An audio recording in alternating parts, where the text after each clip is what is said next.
হুগলির দাঁতপুরে বিতর্কিত বিধায়ক হুমায়ুন কবিরকে ঘিরে উত্তেজনা। ভরতপুরে তৃণমূল কংগ্রেসের বহিষ্কৃত বিধায়ক হুমায়ুন কবিরকে কেন্দ্র করে বুধবার চরম উত্তেজনার সৃষ্টি হয় হুগলির দাঁতপুর এলাকায়।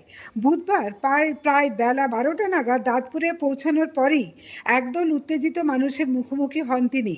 অভিযোগ, তাকে দেখা মাত্রই কালো পতাকা দেখিয়ে গো ব্যাক স্লোগান দিতে শুরু করেন বিক্ষোভকারীরা। পরিস্থিতি দ্রুত জটিল আকার নেয় বলে অভিযোগ। ভিড়ের মধ্যে দিয়ে থেকে হুমায়ুন কবিরকে লক্ষ্য করে বিজেপির দালাল বলে কটূক্তি করা হয়। এর জেরেই মুহূর্তের মধ্যেই পরিস্থিতি হাতাহাতিতে গড়িয়ে যায়।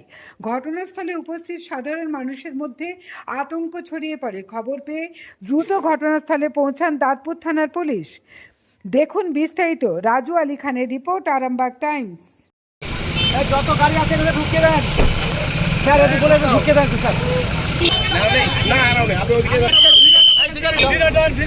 ভাই আসুন, আপনি আগে আপনি শান্তি নেন, চলুন।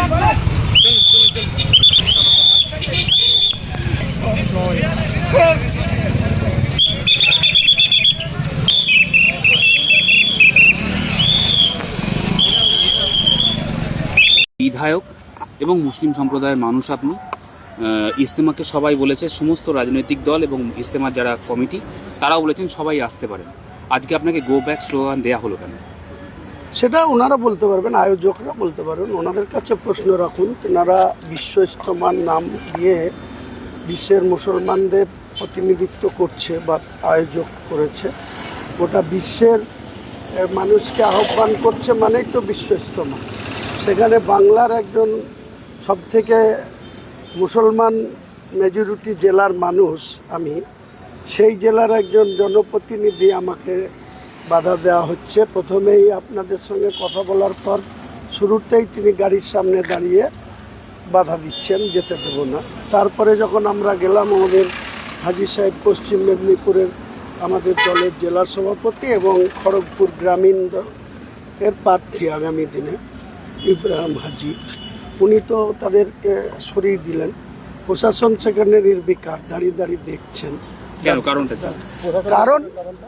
কারণ একটাই, যে শাসক দলের ইঙ্গিত আছে, নিষেধ আছে, তাই তিনারা দাঁড়িয়ে দাঁড়িয়ে দেখছেন। নাহলে দাঁতপুরের থানার পুলিশ, এতগুলা পুলিশ থাকতে সেখানে একজন ব্যক্তি এখানে করে যাওয়ার পর আবার ওখানে গিয়ে হল্লা করছে, তাকে তো এখানেই আটকানো উচিত ছিল। আপনি একজন বিধায়ক, হ্যাঁ, এখানেই আটকানো উচিত ছিল কিনা বলুন আপনি। সে যখন এখানে গাড়ির সামনে দাঁড়ালো, 5-6 জন অফিসার অকিটকি নিয়ে ঘুরে বেড়াচ্ছে, তাকে আবার ছেড়ে দিল। সে ওখানে গিয়ে আবার এসব বলছে। এসবের জবাব আমরা দিতে জানি, ঠিক সময় মতো জবাব। এটা কি তৃণমূলেরই চক্রান্ত? তাছাড়া আবার কাদের হবে? তৃণমূলের এখানকার যারা কর্তা ব্যক্তি আছেন তাদের। অসীমা পাত্র বিধায়ক, হ্যাঁ, ভয় পেয়েছে। অসীমা খুব হল্লা করে বিধানসভায়, মমতা ব্যানার্জির হয়ে চিৎকার করে, মাজায় ফাঁসার বেঁধে অনেক কথা বলে। তো এসবের জবাব অসীমাও পাবে, তার সরকারের নেত্রীও পাবে, কোনো চিন্তা নেই। একটা ধর্মীয় অনুষ্ঠানে এসে আপনি বাধাপ্রাপ্ত হলেন, অপমানিত হলেন। আমি এতে অপমানিত হইনি। আমাকে উপরওয়ালা সম্মান দিলে এরকম অসীমা পাত্র, এরকম তার কোনো নেঙ্গটরা কিছুই করতে পারবে না। আপনি বলছেন ইজতেমা কেউ করেনি, এটা তৃণমূলই করেছে? না, ইজতেমার কে করবে? ইজতেমাররা, তারা আয়োজকরা তো ওখানে ছিল না। এখানে তো একজন ব্যক্তি, তার সঙ্গে যারা ভলেন্টিয়ার, তারাও তো কী ধরনের আচরণ করছে আপনারা তো চোখের সামনে দেখলেন। আপনাদের ক্যামেরা তো অন ছিল। উনি তো কাজী সাহেব তো ছিলেন ওখানে, পুরো তো ওনার ক্যামেরা অন ছিল। নিয়ে নেন, আপনারা এখানে ছিলেন, তারপরে উনিও তো সঙ্গে ছিলেন। তো সেটা তো আমার বলার অপেক্ষা রাখে না। এটা কি আপনি গুরুত্ব দিচ্ছেন বিষয়টা? গুরুত্ব এমন কিছু দেওয়ার বিষয় না, আবার এটাকে উড়িয়ে দেওয়ারও কোনো বিষয় না। এরা জায়গা মতো এসবের জবাব পাবে শাসক দল, আপনি নিশ্চিত। কারণ আপনার এলাকায়, আপনার ঘরে ঢুকলে তাহলে তৃণমূল এরকম শিক্ষা পেয়ে যাবে। আমি কিচ্ছু বলবো না। আমি গণতন্ত্রে বিশ্বাসী। গণতান্ত্রিকভাবে এইসব সরকারের এই কুশাসন, অপশাসন, দুর্নীতি, এসবের জবাব গণতান্ত্রিকভাবে উপায়ে তৃণমূলকে দেওয়া হবে। Thank you. বিশ্ব ইজতেমায় আপনি নামাজ পড়তে এসেছিলেন, দেখা গেল যে কিছু লোক আপনাকে ঘিরে বিক্ষোভ দেখালো, কি বলবেন? এরা সব শাসক দলের দালাল পুষে রেখেছে। একটা ধর্মকে ব্যবহার করে এরা আগে থেকেই 2011 থেকেই মমতা ব্যানার্জি মুসলিম সমাজকে নিজের স্বার্থের জন্য ব্যবহার করে। আজকে একটা দৃষ্টান্ত পাওয়া গেল, যেখানকার ধনেখালির যে এমএলএ বিধায়িকা অসীমা পাত্র, তার কিছু লোককে এখানে রেখে দিয়েছে, যে আমাদেরকে বিজেপির দালাল বলছে।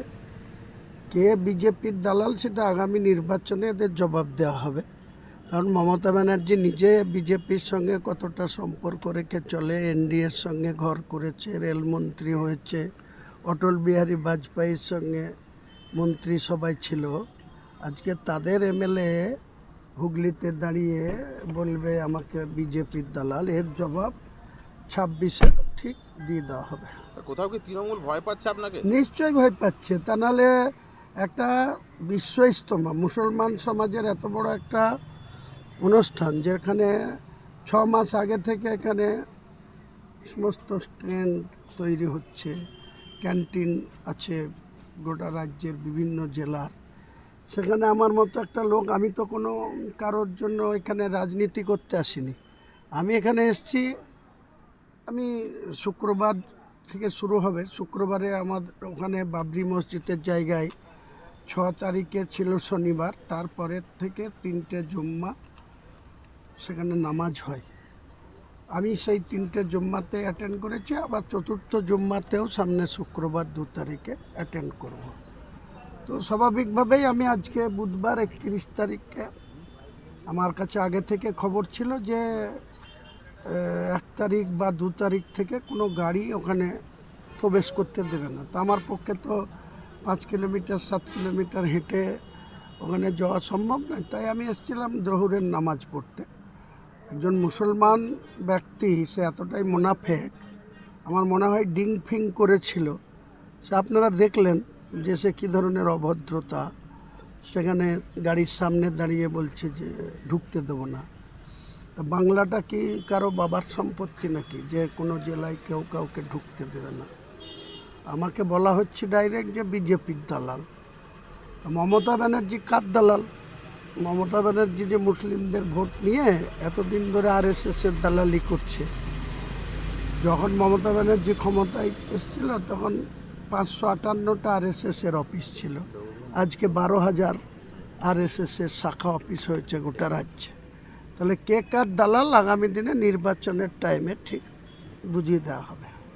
এটা কি মুসলিম সম্প্রদায়ের কাছে কি একটা বার্তা যাবে যে আপনাকে ঢুকতে দেওয়া হলো না? একজন মুসলিম সমাজের মধ্যে আজও শুনেন, আমাদের ইসলামকে শেষ নবী আমাদের হজরত মোহাম্মদ মুস্তফা সাল্লাল্লাহু আলাইহি সাল্লাম এই কোরআনকে তিনার টাইমে মহান আল্লাহ তাআলা নাজিল করেছে। সেই কোরআন মোতাবেক গোটা বিশ্বের মুসলিম চলে। তার মধ্যে 10 থেকে 20% মুসলমানদের মধ্যে আবু জেহেল আছে, মুনাফেক আছে। তারা মুনাফেকই করবে। তো এই যারা মুনাফেক, তারা বর্তমান শাসক দলের হয়ে কাজ করছে। শাসক দল কতদিন থাকে?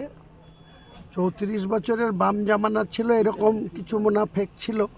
আজকে মমতা ব্যানার্জির শেষ পর্যায়ে চলে এসছে, এখনও মুনাফেকরা এখানে ছড়ি ঘোরানোর চেষ্টা করছে, বা একটা ধর্মর ভাবাবেগ যেখানে গোটা বিশ্ব ইজতেমা বলা হচ্ছে। তাহলে আমি তো বাংলার মুর্শিদাবাদের একজন, আমারও অধিকার আছে এখানে নামাজ পড়তে আসা। সেখানে বাধা দিচ্ছে, আমাকে বিজেপির দালাল বলা হচ্ছে। এখান থেকে তো বোঝা যায় যেখানে টিএমসি হুমায়ুন কবিরকে ভয় পেয়েছে। তা নাহলে হুমায়ুন কবিরের সম্বন্ধে এই ধরনের উক্তি করার তো অনেক জায়গা আছে। তাদের তাবড় তাবড় নেতা আছে। তাদের অভিষেক বন্দ্যোপাধ্যায় আমাকে নিদান দিয়েছিল যে মসজিদ করুন, মসজিদ নিয়েই থাকুন, রাজনীতি ছেড়ে দেন। আমি তো বলেছি যে আপনার পিসিকে বলুন যে মন্দির নিয়ে থাকতে, ওই জগন্নাথ মন্দিরে যেতে, তাহলে আমিও মসজিদ নিয়ে থাকবো। সেটুকু সৎসাহস নেই বলার যে না ঠিক আছে আপনার প্রস্তাব। অভিষেক বন্দ্যোপাধ্যায় ওই কথা বলার পরেই দুর্গাঙ্গন উদ্বোধন হলো। হ্যাঁ, তো দুর্গাঙ্গন করতে পারবে না, কারণ দুর্গাঙ্গন উদ্বোধন হয়েই থাকবে।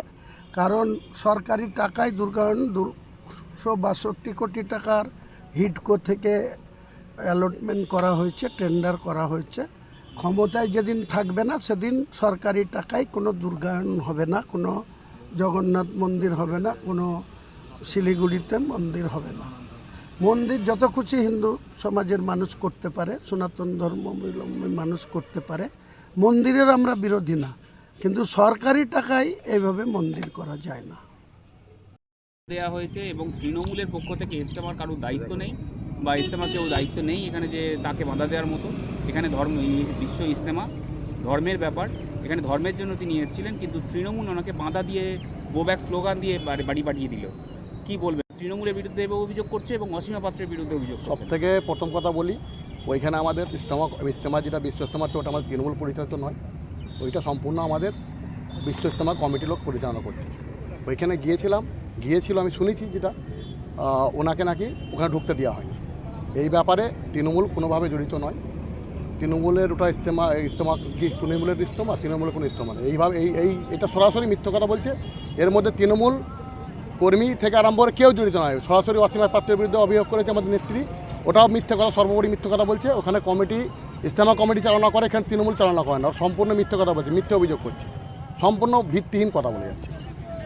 ও যেটা অভিযোগ করছে উনি বলছেন যে এখানে শুধুমাত্র পুলিশ নিষ্ক্রিয় ছিল, তৃণমূল এখানে সরাসরি মিথ্যা পরিচালিত করেছে। সরাসরি মিথ্যা কথা উনি বলছে। উনি যে কথাটা বলছে সম্পূর্ণ মিথ্যা কথা বলছে। কিন্তু আপনারাও তো ছিলেন ওখানে। না, আমরা ছিলাম না। উনি তো একজন বিধায়ক।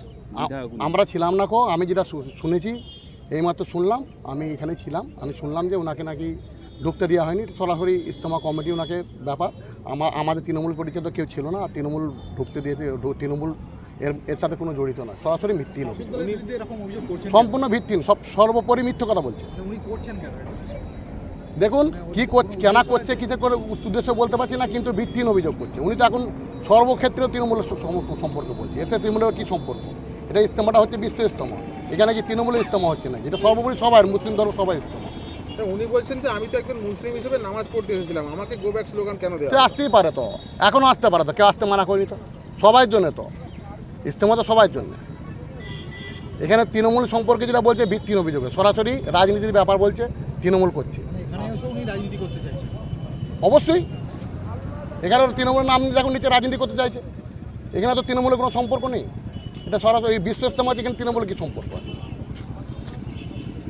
আপনার নামটা? আমার নাম ওয়াসিম রেজা। ওয়াসিম রেজা, প্রধান আপনার গ্রাম পঞ্চায়েত। জ্যোতিষ জগতে অদ্বিতীয় ডক্টর অঞ্জন শাস্ত্রী, আপনার উজ্জ্বল ভবিষ্যতের একমাত্র দিশারি। Call for booking 7477886099 or log in www.anjanshastri.com। Download করুন আমাদের exclusive mobile app astro Anjan.